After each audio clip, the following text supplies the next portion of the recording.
할렐루야. 네, 저와 함께 지금 계속 수요일과 금요일에는 지금 야곱에 대해서 계속해서 나누고 있습니다. 오늘 26장 34절부터 말씀을 보면 어떤 말씀인지 그냥 딱 뻔히 아시죠? 이제 야곱이 형 에서의 축복도 빼앗아 가는 그 상황이 되었구나, 그 때가 되었구나.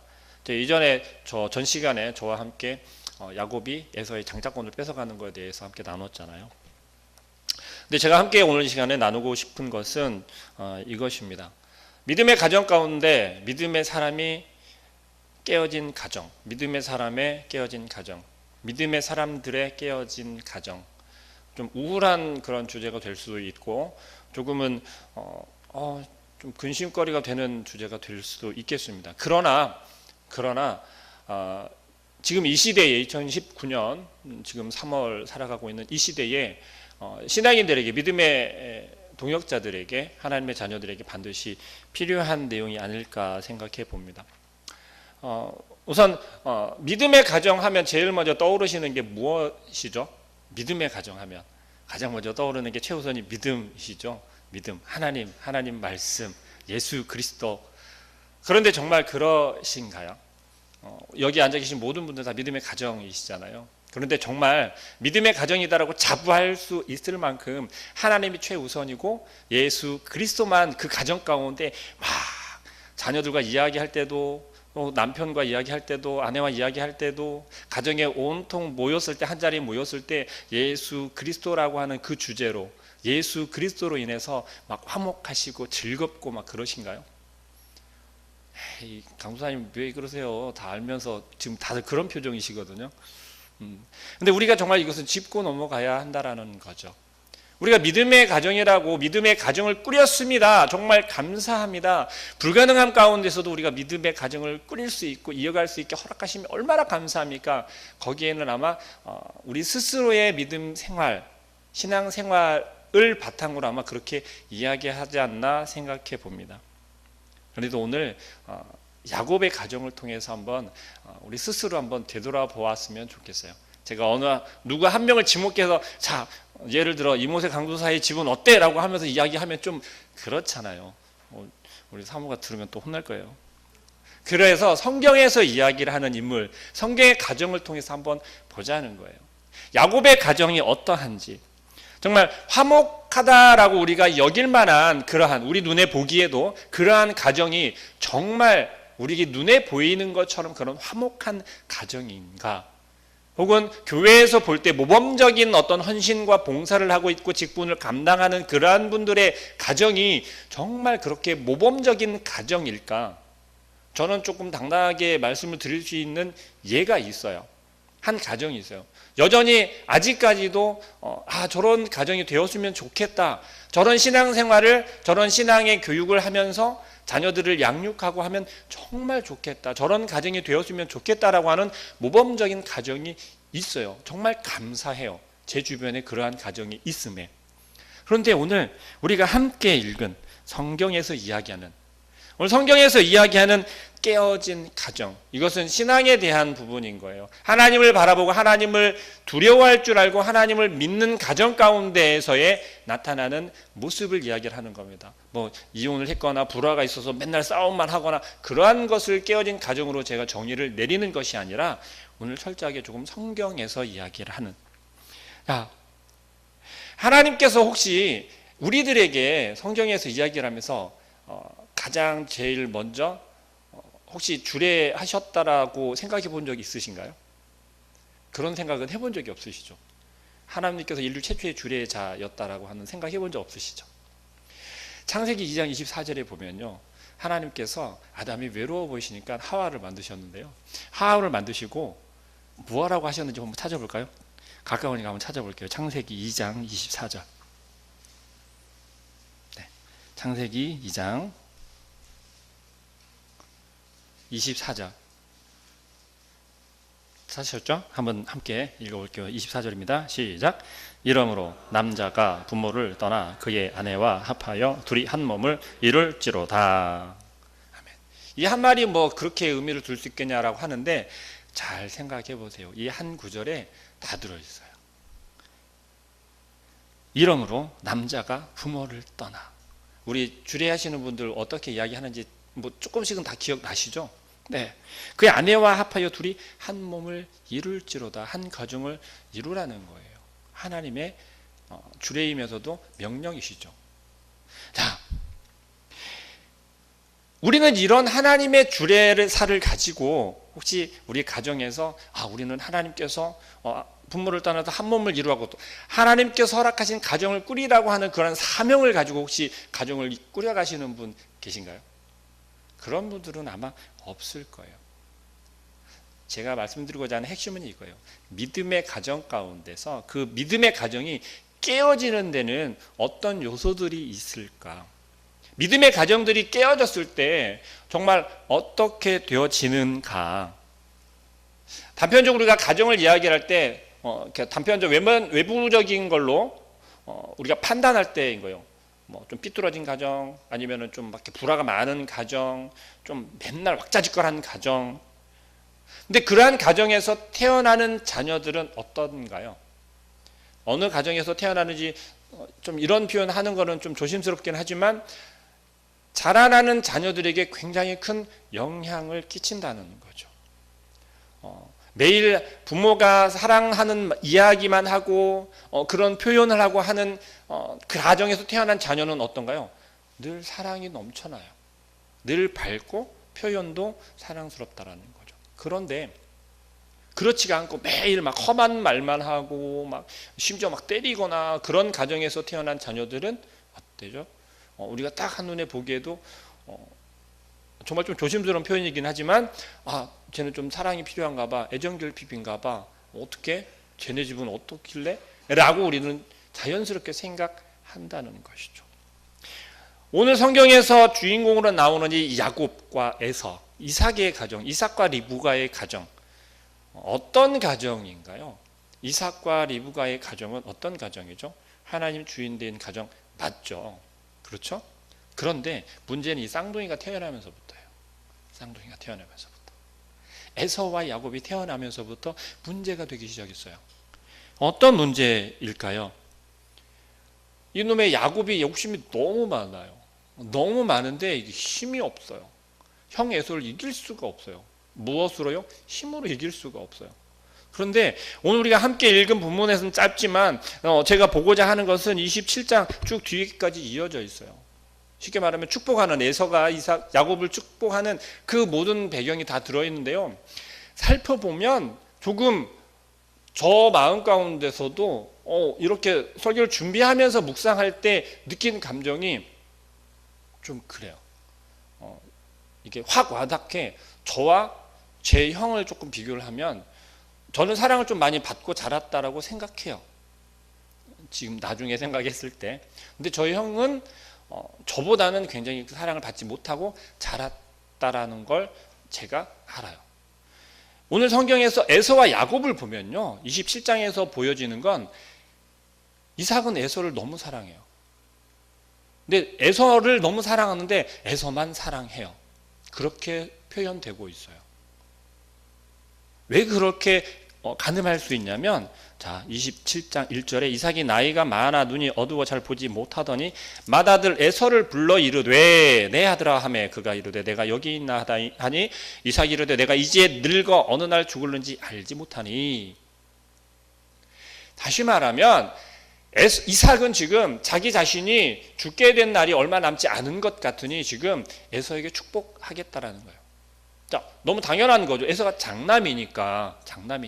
그런데 만약에 야곱도 에서만큼 사랑했다면 에서를 불러서 에서에게만 그러진 않았을 것 같아요. 에서와 야곱을 동일하게 불러서 내가 이제 이만하니 내가 축복을 할 거야. 내 형 장자에게는 이렇게 축복할 것이고 야곱 너에게도 이렇게 축복할 것이니 각자가 잘하는 것을 한번 나에게 별미로 준비를 해줘라 라고 할 수도 있다는 거죠. 그런데 그러지 않아요. 철저하게 에서만 불러요. 이것을 조금 더 좀 못되게 설명을 하자면 그거인 거예요. 야곱은 듣지 못하게 배제를 시키고 에서만 부르는 거예요. 야 에서야, 다른 때와 다름없이 에서는 이삭에게 갔겠죠. 그런데 아버지 이삭이 하는 이야기는 놀라운 이야기예요. 야, 내가 지금 이제 힘들어. 앞도 잘 안 보이고 기력도 없어.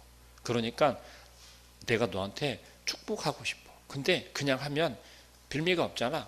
내가 너한테 충분히 축복할 수 있도록 네가 가서 내가 좋아하는 거 하나 만들어 와봐. 그럼 내가 더 기쁘게 축복할 거야. 에서에게만 따로 이걸 불러서 이야기를 했다라는 게 문제가 시작되는 겁니다. 우리는 믿음의 가정 하면요, 모든 것이 다 용서가 되고 모든 것이 다 될 것처럼, 이해가 될 것처럼 여긴다라는 것도 함정인 줄 기억하셨으면 좋겠어요. 사실 우리 가정에서 그러지 않잖아요. 믿음의 가정이니까 우리 아버지는 정말 신앙이 단단하셔. 교회 일하면 정말 두 손 두 발 다 들고 당장 달려가시는 분이야. 그런데 집에서 자녀가 무슨 한 가지 잘못만 하면 완전 호랑이로 바뀌는 거예요. 자, 그러한 가정 가운데 부모님에 대한 신뢰가 얼마나 클까요? 에서가 지금 아버지 이삭이 불러서 사냥을 해오라는 거예요. 이삭은 지금, 에서는 지금 어떨까요? 단지 그것밖에 없을 거예요. 내가 다시 아버지를 기쁘게 해드려야지. 아빠가 좀 기력이 쇠하신가 봐. 다시 내가 좋은 것을 만들어서 해드리고 기력을 다시 북돋아 드려야지. 또 축복도 해주신다니까 그것은 덤으로 아마 그렇게 여겼을 것 같아요. 그런데 이 이야기를 귀담아 듣고 있었던 사람이 또 한 명 있습니다. 자, 요즘에는 이게 아니라 바짓바람이라고 하더라고요. 남편바람, 아빠바람. 예전에는 치맛바람이었죠. 엄마들의 파워가 짱이었어요. 근데 지금도 엄마들 파워가 짱이긴 하지만 조금 이렇게 바뀌어 간대요. 학교에도 아빠들이 많이 가기도 하고 맞벌이 하다 보니까. 오늘 이 가정 가운데, 야곱의 가정 가운데 리브가라고 하는 이 인물이 정말 야곱을 더 궁지로 야곱을 더 나쁜 그러한 아들로 만들어 가고 있음을 우리는 잘 알 거예요. 근데 기가 막혀요. 뭐가 기가 막히냐면 남편 이삭이 생각하는 것을 리브가는 어쩜 그렇게 잘 듣는지요. 우리 희한한 사람들 있잖아요. 내가 말하지도 않았는데 다 알고 있어요. 꼭 무슨 도청장치를 심어놓은 것처럼 내가 말한 것, 내가 몰래 누군가에게만 비밀스럽게 이야기를 했는데 다 알고 있어요. 신기하잖아요. 근데 그런 능력이 지금 리브가에게 있었나 봐요. 이것을 다시 말하면 항상 리브가는 이삭에 대해서 주의하고 있었다라는 거예요. 왜요? 이제 나이도 좀 많이 들었고 리브가와 이삭의 그 나이가 많이 들었잖아요. 그러니까 이제 때가 되었음을 리브가는 이미 뭐 하고 있죠? 감지하고 있고 대비를 하고 있었던 거예요. 리브가가 에서와 야곱이 태어난 그 직후에 무슨 이야기를 들었죠? 그죠? 하나님께서 야곱에게 축복할 거라는 것을 리브가는 들었어요. 그것을 리브가는 마음 가운데 가지고 있었기 때문에 지금 이와 같이 할 수 있었던 거예요. 그런데 그것이 어떤 모습으로, 어떤 양상으로 가고 있냐면 믿음의 가정이었던 이삭의 이 가정을 점점 무너뜨리는 그러한 계기와 그러한 실마리들이 된다는 거예요. 리브가는 이제 이삭과 에서 이야기를 듣고 이야기를 하죠. 야곱에게. 어떤 이야기를 합니까? 우리가 잘 알고 있는 이야기예요. 에서가 고기를 사냥해서 잡아올 그 사이에 미리 야곱에게 준비를 시켜요. 엄마가 고기를 잡아서 그런데 철저하게 준비시킵니다. 아주 철저하게. 마치 우리가 신앙인으로서 본을 보이고 희생하고 용서하고 욕심을 부리지 않아야 할 그러한 상황과 환경 속에서 더 욕심을 내고 있고 더 꾀를 내고 있고 혹은 속이기까지 하고 있는 모습을 오늘 야곱의 가정을 통해서 낱낱이 드러내고 있어요. 자, 그리스도인의 정체성이라고 하면 뭐가 있을까요? 그리스도인 하면 그리스도인의 정체성은 다른 게 없어요. 예수 그리스도 하나면 돼요. 그런데 그 예수 그리스도가 아니라 세상 사람의 나가 되어진 거예요. 아니, 세상을 살아가는 나로 다시 탈바꿈 되어져 가는 거예요. 그리스도인이다라고 하는 것은 뭐예요? 이미 예수 그리스도인에서 회심이 된 사람들을 이야기하는 거죠. 그리스도화 되어진 사람들을 이야기하는 거예요. 그런데 그걸 어떻게 바꾼다고요? 다시. 나는 양날의 검이야. 나는 앞뒤가 달라. 오늘 리브가를 통해서, 야곱과 에서를 통해서 한 가정이 소개되고 또 우리에게 이야기를 하고 있지만, 그리스도인이라고 하는 그 정체성이 하나하나 깨어지고 있는 것을 볼 수가 있는 것입니다. 가정을 꾸리기 위해서 우리가 사람을 만나죠. 사람을 소개를 시키거나 만나거나 해요. 누군가 그런 이야기를 하더라고요. 제가 좀 잘 아는 목사님이 그리스도인 간에 가정을 꾸릴 때 가장 우선으로 여기는 게 뭐야? 라고 물어보는 거죠. 아마 여기 앉아 계신 분들은 뭐 이구동성으로 똑같은 이야기를 하실 거예요. 교회 다녀야지, 신앙생활 잘해야지 잖아요. 요즘에 트렌드가 좀 바뀌었대요. 제 일이 그게 아니래요. 이게 뭘까요? 가장 첫 번째, 교회 다니고 신앙생활하고 믿음생활을 해야 되는 거는 두 번째래요. 첫 번째, 반드시 이성이어야 된대요. 요즘 하도 동성 하니까 반드시 이성이어야 한대요. 그리스도의 정체성을 지키는 것 중에 순서가 그렇게 들어간대요. 그만큼 이 사회가 그렇게 변해갔다라는 거예요. 그런데 오늘 제가 이 이야기를 한 이유는 뭐냐면, 에서가 27장에 넘어가면 에서가 이방 여자와 결혼을 해요. 26장 뒤에 마지막 절이 보이죠? 34절, 우리가 함께 읽은 34절에 에서가 40세에 헷족속 부에리의 딸 유딧과 헷족속 엘론의 딸 바스맛을 아내로 맞이하였더니. 자, 이삭은 하나님의 자녀 맞죠? 그죠? 믿음의 가정이라는 이야기예요. 그런데 에서는 지금 이방 여자와 이방 여인과 혼인을 했다라는 거예요. 이 이야기를 먼저 하고 남는 이유는 뭐냐면, 야곱이 에서의 그 축복을 철저하게 뺏고 나서 야곱을 피신시키는 이유가 돼요. 핑계거리가 돼요. 야곱을 혼인시키기 위해서 라반 친척의 집으로 리브가가 피신을 시키는 그런 이야기를 하게 돼요. 자, 그런데 어쨌든 지금 에서는 아빠 이삭의 요구에 의해서 사냥을 하러 갔죠. 사냥을 하러 간 사이에 야곱이 그 장자권 축복을 뺏는 과정이 쭉 설명이 되고 있습니다. 여러분은 한 번 거짓말을 하면 두 번째 거짓말 하는 게 쉽던가요? 어렵던가요? 그리고 두 번, 세 번 반복이 되면 그 거짓말이 어떻게 되던가요? 내가 거짓말을 하는 줄도 모르게 되더라는 거죠. 야곱이 지금 아버지 이삭에게 고기를 잡아서 들어가요. 그런데 우리가 잘 한번 고민하면서 이걸 보았으면 좋겠어요. 그냥 상상을 한번 해보세요. 아버지 이삭은 지금 눈이 어두워서 보이질 않아요. 소리로만 누군지를 가늠해야 되고 어떤 상황인지를 판단을 해야 되는 상황인 거죠. 만져보거나. 그런데 그 상황 가운데 지금 야곱이 고기를 잡아서 들어갔어요. 저 같으면 딱 그랬을 것 같아요. 목소리 하나만 듣고도 네가 에서야? 아닌 것 같은데 너 야곱이잖아 라고 했을 것 같아요. 그런데 오늘 성경에서 이야기하는 걸 보면 이삭이 구분을 잘 못해요. 아닙니다, 내가 에서가 맞습니다 라고 이야기를 해요. 그런데 이삭이 야곱에 대해서 물어볼 때 이렇게 물어봅니다. 내 아들 에서가 맞느냐라고 물어봐요. 내 아들 에서가 맞느냐고 반복해서 물어요. 고기를 잡아왔다라고 이야기를 했을 때도 그렇고, 그것을 진짜냐고 물어볼 때도 그렇게 물어보고, 이것은 그냥 쉽게 생각해서 이런 거예요. 이삭도 지금 뭔가 불편한 거예요. 뭐가 불편해요? 지금 들어온 게 자기가 사랑하는 에서가 맞는지가 의심스러운 거예요. 자, 제가 처음에 주제를 뭘로 했다고 그랬죠? 믿음의 사람의 깨어진 가정이라고 이야기를 했죠. 지금 일단 뭐가 깨졌습니까? 아들과 부모 간에, 아버지와 아들 간에 믿음이 깨어진 것을 우리는 짐작할 수 있다라는 거죠.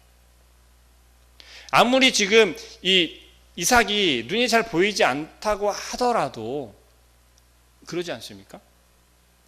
아들은 야곱은 지금 철저히 지금 이삭을 속여야 되는 그런 상황이 된 거예요. 계속해서 거짓말을 반복해야 되는 상황이 된 거예요. 그런데 이삭은 집요하게 야곱에게 그 거짓말을 강요하는 것처럼 상황이 되어지는 거예요. 왜요? 자꾸 물어보잖아요. 너가 내 아들 에서가 맞아? 자, 이 질문을 다시 던질 수 있겠죠. 그럼 야곱은 아들이 아닌가요? 야곱은 이삭의 아들이 아닌가요? 쌍둥이란 말이에요. 그렇죠? 이삭이 뭐 에서에게 시켰으니까 그럴 수도 있겠지라고 하지만 사실은 그렇지 않다라는 거죠. 이삭이 얼마나 에서를 편애하고 있었고 에서를 더 사랑하고 있었는지를 볼 수 있다라는 거예요. 뒤에도 또다시 반복해서 그렇게 물어봐요. 너가 내 아들 에서가 맞느냐라고 반복해서 또 물어본다라는 겁니다. 여러분들 좀 마음에 걸리긴 하겠지만 여러 자녀가 있으신 분들은 그러지 않나요? 큰 녀석이 더 마음에 밟히는 분도 있고 작은 녀석이 마음에 더 밟히는 녀석도 있고 그렇단 말이죠. 둘 다 똑같이 예뻐, 똑같이 사랑해라고 하지만 좀 그러지 않아요? 결정적인 순간에 손이 어디로 가요? 내가 더 아끼고 내가 더 평소에도 마음을 주던 아이에게로 손이 가더라는 거예요.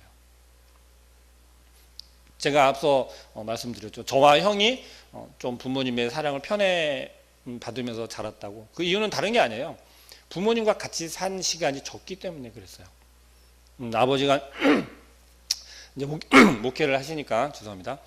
목회를 하시다 보니까 이제 뭐 다 같이 살 수 없는 상황과 환경도 있었고 또 이사를 또 자주 해야 되는 그러한 것도 있었고 또 어린 아이들이 왜 이사를 자주 다니면 또 좋지 않잖아요. 그래서 그런 이유도 있고 해서 형님은 할머니가 좀 많이 키워 주셨고 뭐 저야 뭐 어릴 때 따라다니긴 했지만 그 피해를 조금 보기는 했죠. 초등학교 5학년 때까지 아마 등본 뛰면 이렇게 모자라도 2장 정도 이렇게 붙여야 될 정도로 이사를 많이 다녔던 것 같아요.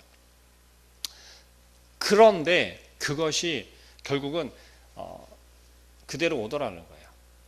자녀들에게.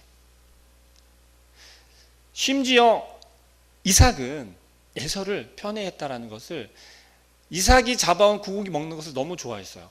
이삭이. 야곱과는 맞지 않았던 거예요. 제가 전에 에서와 야곱의 성격을 말씀드렸었잖아요. 에서는 밖에 나가서 뭐 사냥하고 막 들러 다니는 것을 좋아했는데 야곱은 장막에 거주하면서 그런 걸 더 좋아했다라고. 이삭은 너무 에서가 예뻤던 거예요. 정말 예뻤고 너무 좋은 거예요. 에서만 생각하면 아마 흥분이 되고 좋았었나 봐요. 나이가 들어서 이삭이 더 이렇게밖에 할 수 없었던 건 아마 이런 이유였다라고 짐작해 볼 수 있을 것 같아요. 지도자는 그 어느 때나 어떤 상황 가운데서도 판단력이 흐려지면 안 된다라는 거죠. 판단력과 지도력이 흐려지게 되면 그 조직은, 그 공동체는, 그 가정은 어떻게 되냐? 바로 지금 야곱의 가족처럼 이렇게 깨질 수밖에 없게 된다라는 것을 보여주고 있습니다. 특히 믿음의 사람의 가정이에요. 믿음의 사람의 가정이면 내가 흔들리고 내가 지금 판단력이 흐려질 때 누가 의지가 되어야 하냐면 결국 너무 당연하게 하나님의 의지가 되어야 한다는 거예요. 하나님께 맡길 수 있어야 한다는 거예요. 그런데 그런 모습을 볼 수 없다는 거예요. 철저히 무너지면서 지금 야곱의 가정에는 어떤 게 난무하고 있어요? 거짓과 숨김과 속임과 그것을 또 계속해서 캐내려고 하는 그러한 노력들.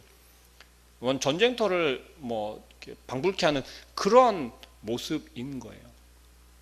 저희가 그냥 이렇게 이야기할 때는 그렇게 별로 감흥이 없는 것처럼 여겨질 수 있지만 이때 당시 시대 문화를 생각해 보면 이거는 엄청난 사건인 거예요. 그리고 이것이 만약에 발각이 되어졌다라고 하면 27장의 성경에서도 이야기를 하고 있지만 죽음을 불사할 정도로 결국 에서가 죽이겠노라고 그렇게 다짐을 하잖아요. 희한하게 그 다짐을 또 리브가는 또 그게 들어요. 다 듣고 있어요. 에서가 이삭과 하는 이야기를. 이삭이 정말 나이가 많이 들어서 이제 노년이 되고 눈이 시야도 흐려지고 정말 그런 판단력이 다 흐려진 그 상황 가운데서 이게 아마 결정적인 실수가 되겠죠.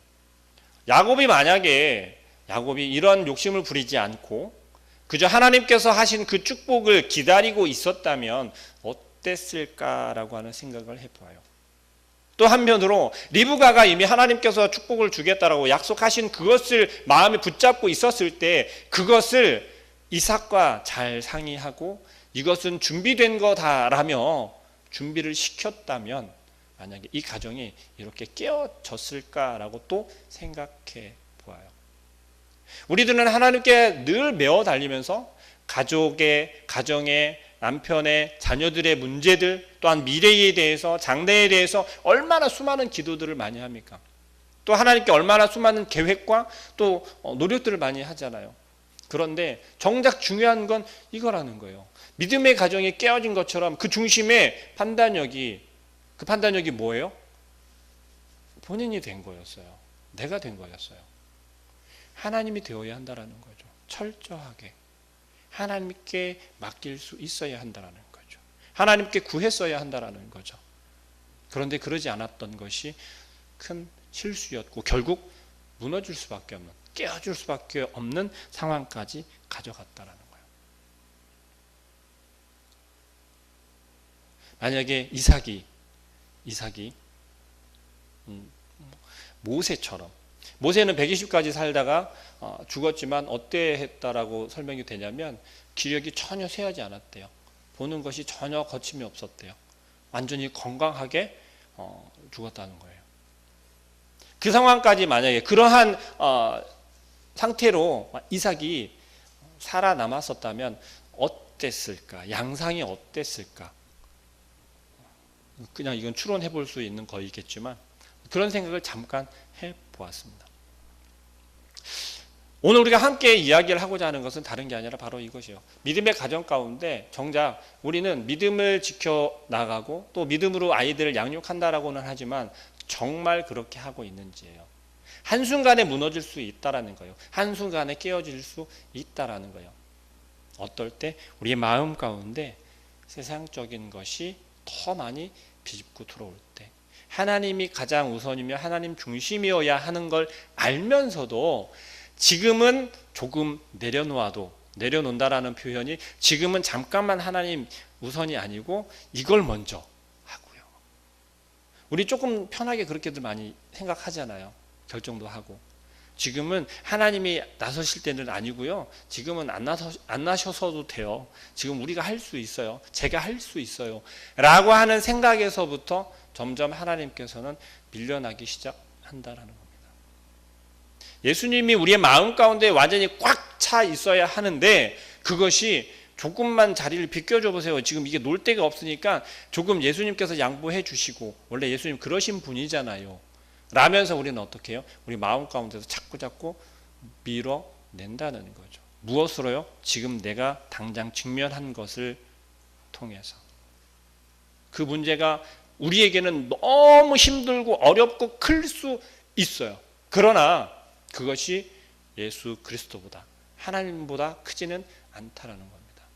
지금 내가 당장 죽을 것 같은 고민과 아픔이 있는데 그것 때문에 하나님 내가 이렇게 힘들고 죽게 생겼으니까 조금만 참아주세요라고 하는 것.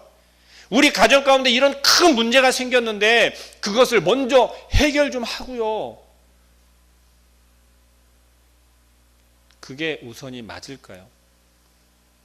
좀 외람된 말이 될 수도 있고 어려운 말이 될 수도 있지만 그렇지 않다라는 것입니다. 결과적으로 하나님께서 정말 요구하시는 건 그러한 상황 가운데서도 그럼에도 불구하고 우리가 하나님을 신뢰할 수 있냐라는 거예요. 정말 내가 하나님의 사람이다라고 외칠 수 있냐라는 거예요. 믿음의 가정이라는 것이요. 제가 한번 이야기한 적이 있는 것 같아요. 제가 결혼을 놓고 배우자를 놓고 기도하는 게 딱 하나였다고요. 믿음의 가정이었어요. 물론 여러분들에게 자랑할 만큼 교역자라고 해서 사역자라고 해서 믿음의 가정을 잘 이어나가고 있다라고 떳떳하게 대놓고 말씀드리기는 좀 그래요. 부족함이 있으니까요. 그런데 그렇게 노력을 해요. 근데 얼만큼의 노력이 우리는 만족하면 안 된다라는 거예요. 우리가 만족하는 그 순간 이미 놓쳐버리게 된다라는 걸 기억했으면 좋겠습니다. 그래서 믿음의 가정이라는 건 만족이 아니라 늘 하나님께 부족하다 나아가고 매달리는 것이 진정 하나님을 우리 가정의 주인으로 여기는 것이고 믿음의 가정을 이어 나아간다라는 것을 우리가 기억하시고, 이삭이 노년에 기력이 쇠해져서 이거 모든 것이 판단력도 흐려지고 가정을 이끌어갈 그 지도력이 흐려졌던 그 순간 놓쳐버린 것, 여호와 하나님을 놓쳐버린 것, 우리는 그러지 아니하고 끝까지 하나님께서는 우리와 함께 하시고 우리 가정의 온전히 주인 되신다라는 확신을 잡으시고 끝까지 그 하나님을 붙잡으시길 소망합니다.